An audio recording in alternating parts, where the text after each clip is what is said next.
If you're still listening, help me prove something wrong.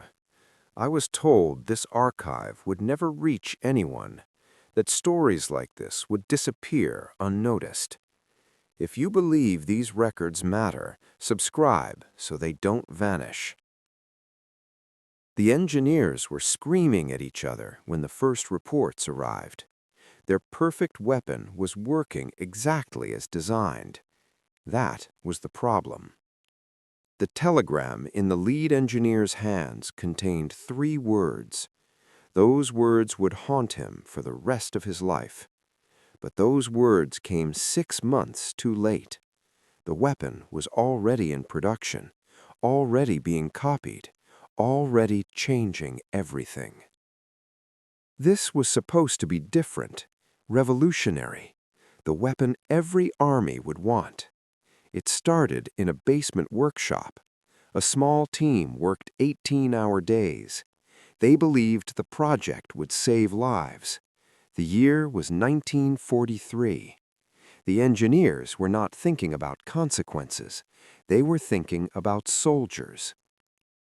Traditional rifles forced troops to choose accuracy or rapid fire.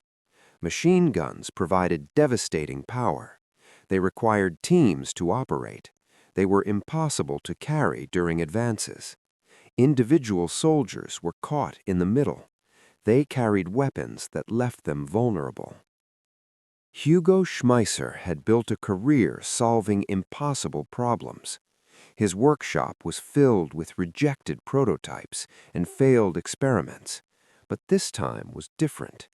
This time he had a vision that would change warfare forever. The weapon would combine rifle accuracy and rapid fire capability. A single soldier could engage multiple targets and advance while doing it. It seemed perfect. The testing reports were flawless. Range trials exceeded expectations. Reliability testing showed unprecedented durability. Military observers were enthusiastic. Production approvals came quickly. But nobody tested what would happen when this weapon reached the wrong hands. The Sturmgewehr 44 became operational in September 1943. German troops loved it immediately. 1 soldier could now do the work of 3. The tactical advantages were obvious. Allied forces began requesting similar weapons from their own manufacturers. Within months, captured examples were reverse engineered. Allied workshops worked night and day. Soviet engineers were particularly interested. American ordnance experts took detailed measurements. Everyone wanted this technology. That was when the first reports arrived. The weapon was too effective. Small unit actions became massacres. Psychological impact on enemy forces was devastating. Traditional military tactics were becoming obsolete, but it was the telegram that changed everything. The lead engineer read those 3 words, copied by Soviets. No, that did not make sense. The Soviets were not supposed to have specifications. Security protocols were in place. Production was controlled. The replication speed was impossible. The answer was found in a captured basement facility. Soviet engineers had not reverse engineered anything. They had taken the original blueprints, along with 3 of Schmeisser's engineers and all the production equipment. The weapon everyone wanted was now mass-produced, produced by both sides and soon by others. By 1944, variations appeared in multiple countries. The technology spread faster than anticipated. Each nation improved the basic design, making it more efficient, making it deadlier. The engineers realized their mistake too late. They created a weapon too effective. It would change how wars were fought, but it could be easily replicated and easily improved by anyone with basic manufacturing capability.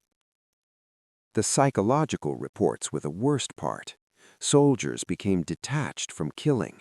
The weapon made it too easy, too efficient. Military discipline began breaking down.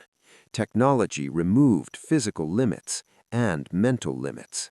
Individual destructive power increased beyond control.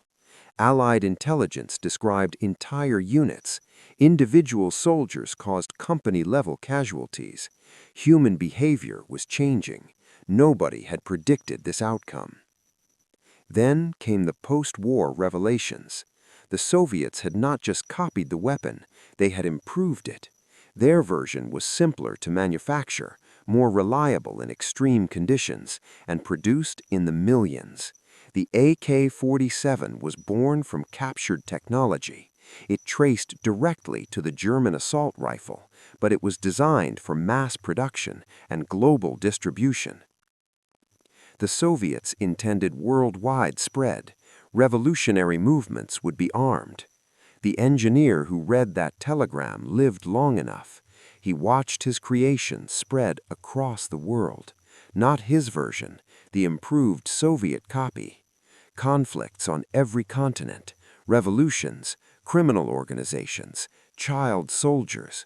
Over 100 million manufactured, appearing in conflicts he never imagined. The weapon everyone wanted escaped control, completely. The technology meant to save soldiers instead made warfare deadlier for everyone, including civilians. The telegram was found after his death, preserved in personal papers. 3 words summarized his life: achievement, regret, copied by Soviets.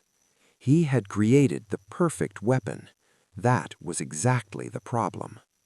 The basement workshop was demolished in 1952, but the blueprints had already spread across the world.